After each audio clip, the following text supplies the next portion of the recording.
It's a question people have asked for as long as there have been people. Are human beings inherently good? Are we born with a sense of morality? Or do we arrive blank slates, waiting for the world to teach us right from wrong? Or could it be worse? Do we start out nasty, selfish devils who need our parents, teachers, and religions to whip us into shape? The only way to know for sure, of course, is to ask a baby. But until recently, it's been hard to persuade them to open up and share their secrets. Enter the baby lab. This is the creature at the center of the greatest philosophical, moral, and religious debates about the nature of man, the human baby. They don't do much, can't talk, can't write, can't expound at length about their moral philosophies. But does that mean they don't have one? The philosopher Rousseau considered babies perfect idiots knowing nothing. And Yale psychologist Karen WAYNN, director of the Infant Cognition Center here, the Baby Lab, says for most of its history, her field agreed. Didn't we just think that these creatures at 3 months and even 6 months were basically just little blobs? Oh, sure. I mean, if you look at them, they kind of look like little, cute little blobs, but they can't do all the things that an older child can. They can't even do the things that a dog or a pigeon or a rat can. No pulling levers for treats or running mazes for these study subjects, but they can watch puppet shows. Up goes the curtain. And WAYNN is part of a new wave of researchers who have discovered seemingly simple ways to probe what's really going on in those adorable little heads. Up goes the curtain. We watched as WAYNN and her team asked a question that 20 years ago might have gotten her laughed out of her field. Does Wesley here, at the ripe old age of 5 months, know the difference between right and wrong? Wesley watches as the puppet in the center struggles to open up a box with a toy inside. The puppy in the yellow shirt comes over and lends a hand. Then the scene repeats itself, but this time the puppy in the blue shirt comes and slams the box shut. Nice behavior? Mean behavior. At least to our eyes. But is that how a 5-month-old sees it? And does he have a preference? Wesley, do you remember these guys from the show? To find out, a researcher who doesn't know which puppet was nice and which was mean offers Wesley a choice. Who do you like? He can't answer, but he can reach. That one. Wesley chose the good guy, and he wasn't alone. That one. More than 3/4 of the babies tested reached for the nice puppet. That one. WAYNN tried it out on even younger babies, 3-month-olds, who can't control their arms enough to reach. But they can vote with their eyes, since research has shown that even very young babies look longer at things they like. Which one do you like? Daisy here looked at the mean puppet for 5 seconds, then switched to the nice one for 33. Babies, even at 3 months, looked towards the nice character and looked hardly at all, much shorter times, towards the unhelpful character. So basically, as young as 3 months old, we human beings show a preference for nice people over mean people. Study after study after study, the results are always consistently babies feeling positively towards helpful individuals in the world and disapproving, disliking, maybe condemning individuals who are antisocial towards others. It's astonishing. WAYNN and her team first published their findings about baby morality in the journal Nature in 2007, and they've continued to publish follow-up studies in other peer-reviewed journals ever since.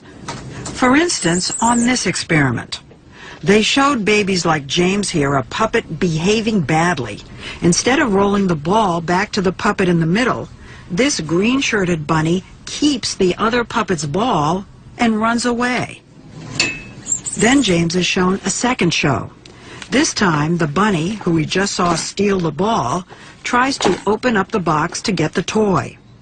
Will James still prefer the puppet who helps out, or will he now prefer the one who slams the box shut? Who do you like?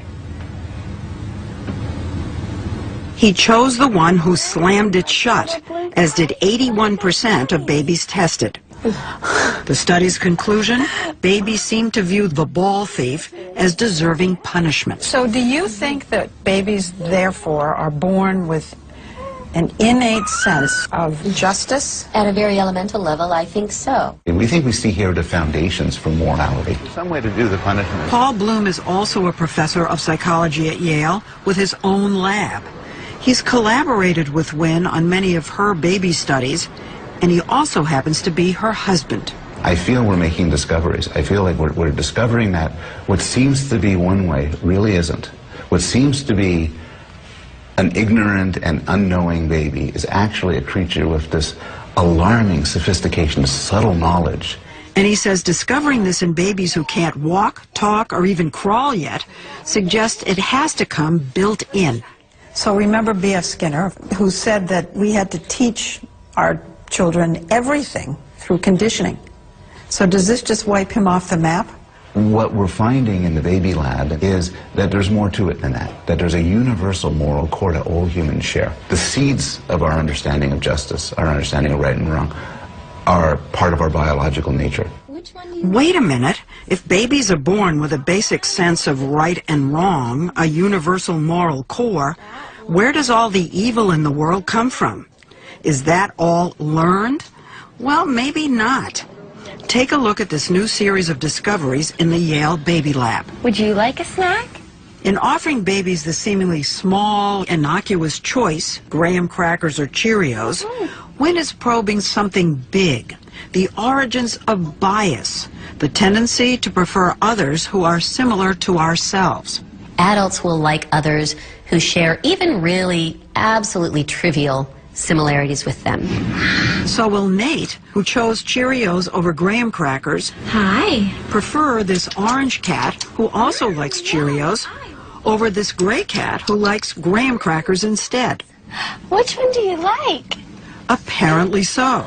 Remember these guys? But if babies have positive feelings for the similar puppet, do they actually have negative feelings for the one who's different? To find out, WAYNN showed babies the gray cat, the one who liked the opposite food, struggling to open up the box to get a toy. Will Gregory want to see the graham cracker eater treated well? Or does he want him treated badly? Which one do you like? That one. Okay. Gregory seemed to want the different puppet treated badly. That is amazing. So he went with his bias in a way. And so did Nate. That one. And 87% of the other babies tested. From this, WAYNN concludes that infants prefer those who harm others who are unlike them. What could be more arbitrary than whether you like graham crackers or Cheerios? Nothing. Nothing. But it matters. It matters to the young baby. We're predisposed to break the world up into different human groups based on the most subtle and seemingly irrelevant cues. And that, to some extent, is the dark side of morality. We want the other to be punished. In our studies, babies seem as if they do want the other to be punished. We used to think that we're taught to hate. I think there was a song like that. This is suggesting that we're not taught to hate. We're born to hate. I think that we are built at the, to at the drop of a hat create us and them. And that's why we're not that moral.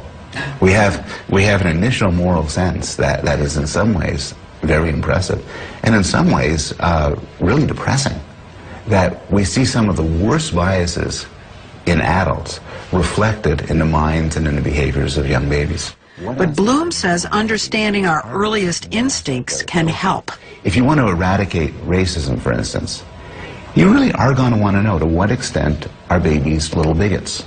To what extent is racism a natural part of humanity? Sounds to me like the experiments show they are little bigots. I think to some extent a bias to favor the self, where the self could be people who look like me, people who act like me, people with the same taste as me, is a very strong human bias.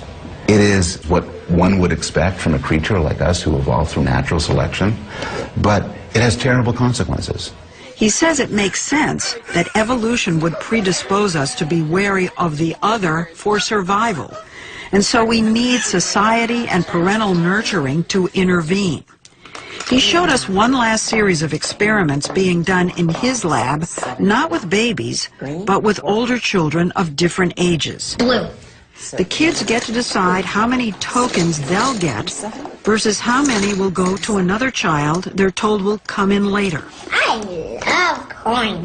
They're told the tokens can be traded in for prizes. So you can say green, and if you say green, then you get this one, and the other girl doesn't get any.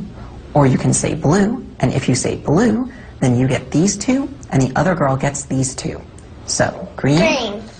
The youngest kids in the study will routinely choose to get fewer prizes for themselves Green. just to get more than the other kid. I'll pick green. In some cases, a lot more. The youngest children in studies are obsessed with social comparison. So you get 7, she doesn't get any. Yay! They don't care about fairness. What they want is they want relatively more. But a funny thing happens as kids get older. Green. Around 8, they start choosing the equal fair option more and more. Green.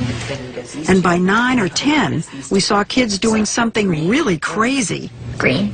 deliberately giving the other kid more. Green or blue? Green. They become generous. Sweet. Chalk one up to society. They've already been educated. They've been educated, they've been enculturated, they have their heads stuffed full of the virtues that we might want to have their heads stuffed with.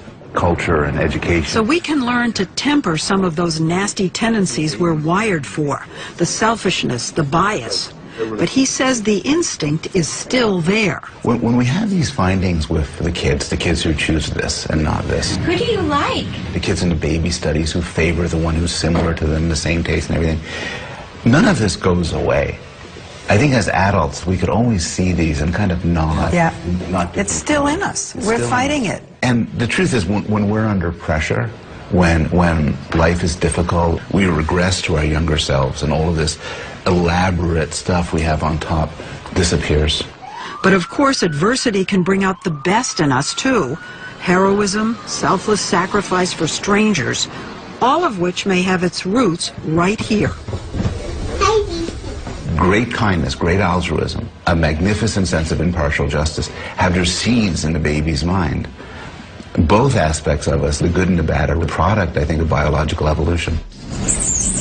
So it seems we're left where we all began, with a mix of altruism, selfishness, justice, bigotry, kindness. A lot more than any of us expected to discover in a blob. Well, I end my conversation with you with far more respect for babies. Who knew?